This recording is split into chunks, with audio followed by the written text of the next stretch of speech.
आ गई बेटा?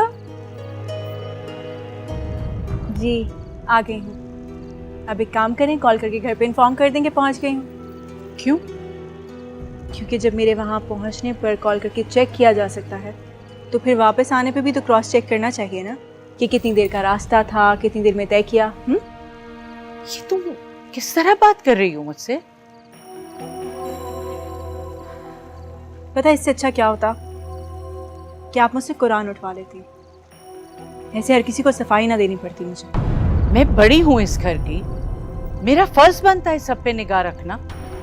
मैं भी बहू हूँ इस घर की, तो क्या मेरा फर्ज है कि मैं हर किसी को सफाइयाँ देती फिरूं? देखो, गलत फहमियां बहुत नुकसान पहुंचाती हैं, इसलिए बेहतर है कि वक्त पे उनकी तस्दीक कर ली जाए। अच्छा, आपने कभी अपने बेटे को तो नहीं समझाया कि जो अपनी महबूबा को अपनी आंखों के सामने लाके बिठा दिया है, इसको कौन बर्दाश्त करेगा? उसे किस खाते माफ किया जाएगा? उसका रोजाना एक नया जख्म सहूं। मैं रोजाना अपने घर को बचाने की कोशिश करती रहूं, और ये सारी जिम्मेदारी सिर्फ मेरे ऊपर है। इंसान हूं मैं, थक गई हूं। वो तुम्हारे साथ कॉम्प्रोमाइज कर रहा है।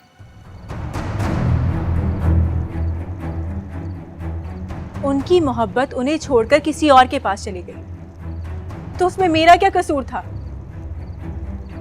और अब जब वापस ही आ गई है, तो भी मेरा क्या कसूर है? जब से शादी हुई है ऐसा लगता है कि किसी ने ओलंपिक की मशल देके मेरे हाथ में थमा दी कि लो इसे उठाओ और दौड़े चले जाओ।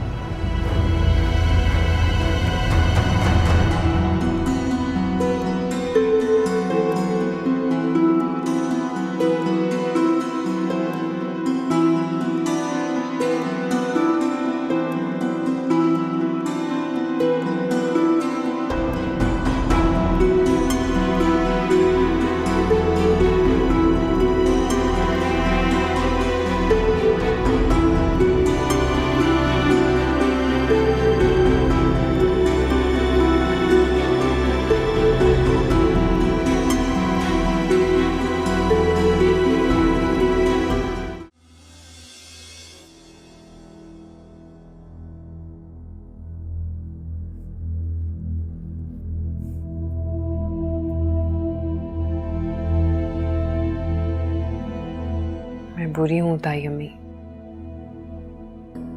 लेकिन इतनी भी बुरी नहीं हूँ कि मैं आपका दुख ना समझ सकूं। ऐसी बात नहीं है महमिल। मैं जानती हूँ ताई अम्मी, आपको मुझसे डर है कि मैं कहीं आपकी बहू का घर बर्बाद ना कर दूं।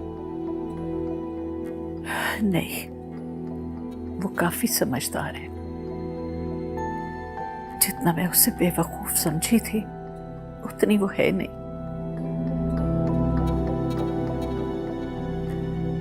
ताई अम्मी, आपके दिल में जो आता है आप मुझे कह सकती हैं, मुझे बुरा नहीं लगेगा। अब मैंने अपने दिल से हैदर को पाने की जिद निकाल दी है। मुझे समझ आ गई है ताई अम्मी, जबरदस्ती किसी को अपनी जिंदगी में शामिल नहीं किया जा सकता।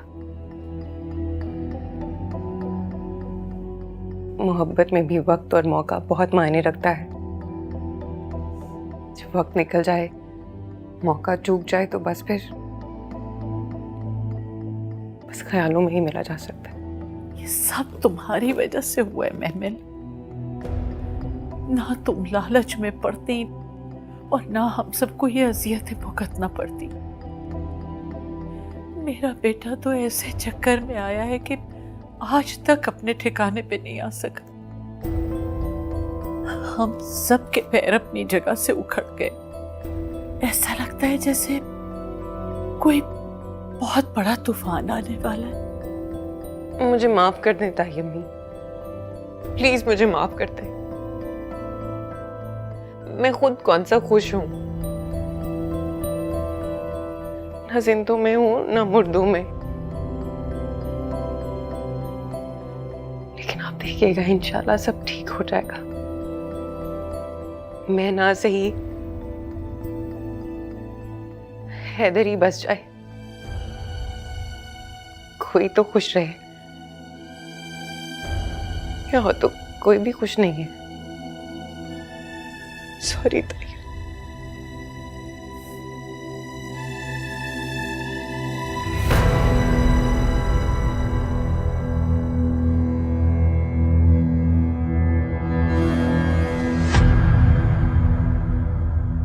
मैं अपने शौहर को नहीं छोड़ूंगी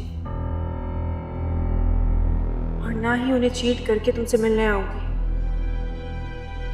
मेरे पीछे मेरे घर वालों की, मेरे शौहर की इज्जत है। आज तुमसे मिलने आई हूं लेकिन सिर्फ यही बताने कि भूल जाओ मुझे।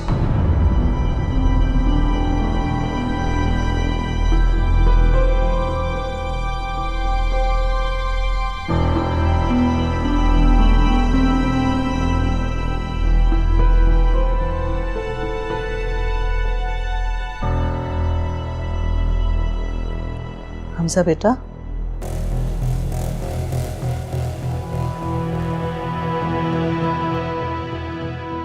क्या सोच रहे हो?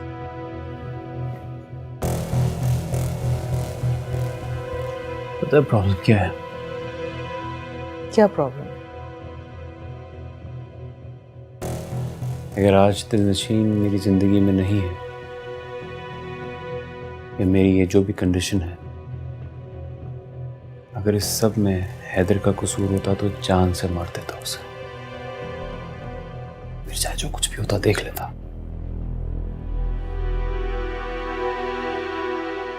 लेकिन दिल जलता है जब मैं ये रियलाइज करता हूं कि इस सब में सिर्फ और सिर्फ आपका कसूर है। मेरे दिल में आग लग जाती है जो आपको तो नजर नहीं आती, लेकिन अंदर ही अंदर मुझे जला रही है बाबा। हमजा, आग में तो हम भी जल रहे हैं। जो किस्मत में था वो तो हो गया।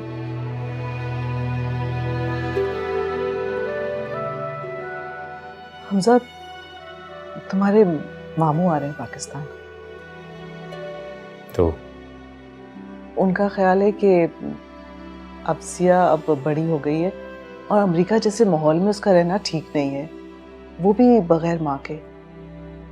वो अपना बिजनेस भी यहाँ सेटल कर रहे हैं, बल्कि कुछ दिन हमारे ही साथ रहेंगे और फिर अपने घर में शिफ्ट हो जाएंगे। मैं चाह रही थी कि तुम्हारी और अफजिया मुझे की... अभी शादी नहीं करनी। नहीं, अभी नहीं करो। अभी सिर्फ बात पक्की कर लेते हैं, बाद में। हमजा, मैं अभी शादी के लिए नहीं कह रही हूँ। Whenever you are ready, अभी सिर्फ बात पक्की करते हैं। Please leave me alone. Okay, but just think about it, okay? Leave me alone please. Thank you.